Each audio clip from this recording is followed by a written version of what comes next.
Hello my lovelies, Paulie in Sydney. And look, I will see if I can get this in shot. This is the church I was at this morning, where I heard a really good sermon, by the way. And I'm going to talk to you about that in a minute. Let me show you this church. There it is. This is on a gyro, so I can't actually move it around as much as I'd like to. What a week it has been, eh? So much can happen in a week. Sydney is not on lockdown yet, but everyone's taking the prescribed precautions.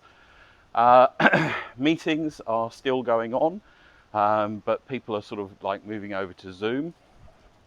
I was at my favourite Saturday night meeting last night, and so I'm like, just before it started, we were all sort of scrubbing our hands with disinfectant, and she goes, "Oh, I'm so fucking rotten, no fucking virus wants to come near me," and we all laughed.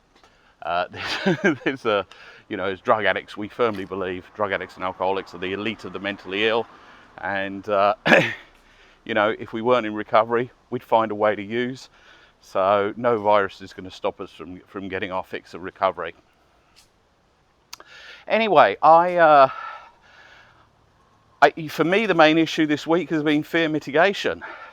I think some of you will have received an email from me. I did a post and an email called "What to Do When You Don't Know What to Do," and that's one of the great gifts of recovery and faith. Is that in times of difficulty and hardship and confusion, there's only one thing to do, and that's turn to God.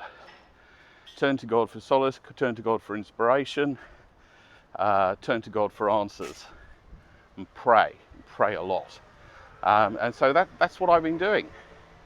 And in actual fact, I've been using it as it's kind of binary, because if I worry, for me now, that's a sign that I should pray.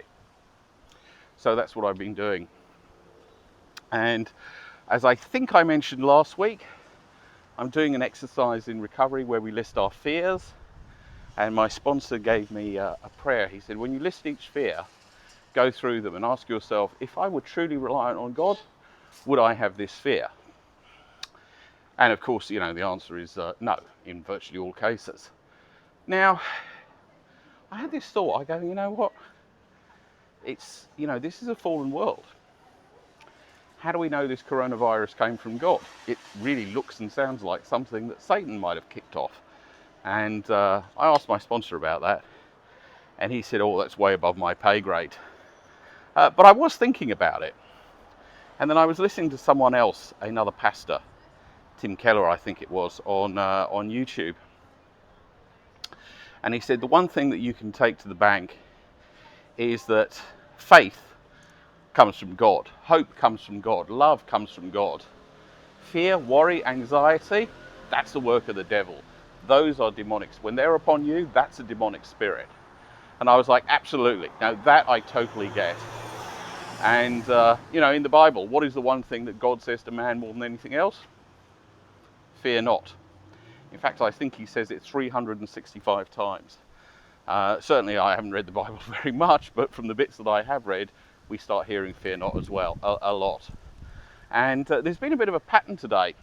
I was talking to a good friend of mine, George, and we were talking about Psalm 91. I went to church this morning. The pastor was talking about Psalm 91. And a friend of mine posted something on Facebook. And I clicked on that, which was the Christian response to the coronavirus. And again, it was Psalm 91. And I love Psalm 91. So I thought I'd share it with you. So hang on a second, be a good creature. So I can't read it off my phone because I'm filming, so I wrote it down. So here we go, Psalm 91. He who dwells in the shelter of the Most High will rest in the shadow of the Almighty. He will say of the Lord, He is my refuge and my fortress, my God in whom I trust. Surely He will save you from the foulest snare and the deadly pestilence. He will cover you with His wings, and under His wings you will find refuge. His faithfulness will be your shield and rampart. You will not fear the terror of the night, nor the arrow that flies by the day, nor the pestilence that stalks in the darkness, nor the plague that destroys at midday. 1,000 may fall at your side, 10,000 at your right hand, but it will not come near you. You will only observe. You will only observe with your eyes and see the punishment of the wicked. If you make the Most High your dwelling, even the Lord, who is my refuge, then no harm will befall your tent. For he will command angels concerning you, to guard you in all your ways. They will lift you up in their hand, so that you will not strike your foot against a stone. You will tread upon the lion and the cobra. You will trample the great dragon and the serpent. Because he loves me, says the Lord, I will rescue him. I will protect him because he acknowledges my name. He will call upon me and I will answer him. I will be with him in trouble and I will deliver him and honor him. With long life I shall satisfy him and show him my salvation.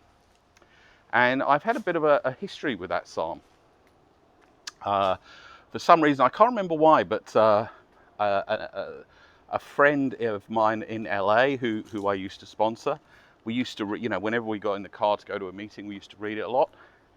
A friend of mine in Thailand, his son called him when the son was in a firefight in Iraq, and he read him Psalm 91, and the son survived. Like an RPG round exploded, something happened. I think it hit a tree and it didn't explode. It was quite remarkable, and quite a few of his unit went down. I think they killed about 20 Taliban that day.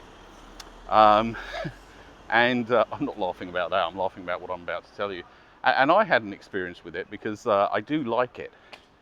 And I remember I was a while ago. I was in LA and I was having this none too successful relationship with this girl over there, and she dumped me to go back with her ex-boyfriend, which didn't impress me at all. And I remember it was a Monday morning, and I was walking down West Hollywood after a meeting, and I was just reading that psalm, and I was like, there's that bit in it where it said, "You shall see the punishment of the wicked." And I was thinking, and it just resonated with me, that line, because Schadenfreude is one of my key character defects. And I clicked on Facebook, and she just posted that, she'd been posting a lot because she'd gone to some music festival. And then she posted that her boyfriend had dumped her at the music festival. And not only that, her car had completely broken down. And I was like, yes, thank you, God, the punishment of the wicked. I don't know what that says about me, but hey, if you were that good a person, you wouldn't need to go to church. I obviously do.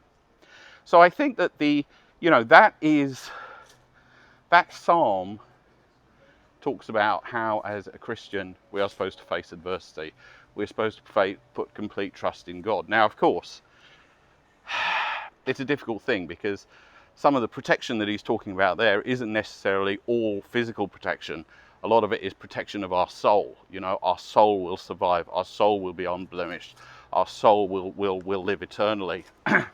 Our soul will end up in heaven because Jesus paid the ultimate price. So, but some of it is physical protection. Because, if you have absolute trust and absolute faith in God, you just make a better class of, well, I should speak only for myself. I know I do. I just end up making a better class of decision when I do that. So it's an interesting thing. It's a powerful thing. I hope that you're all safe. I hope that you're all well. I've tried to keep this light-hearted, but these are serious times. So I'm going to pray for everyone. Leave me some love in the comments. And stay safe, stay sane, wherever you are. This too shall pass.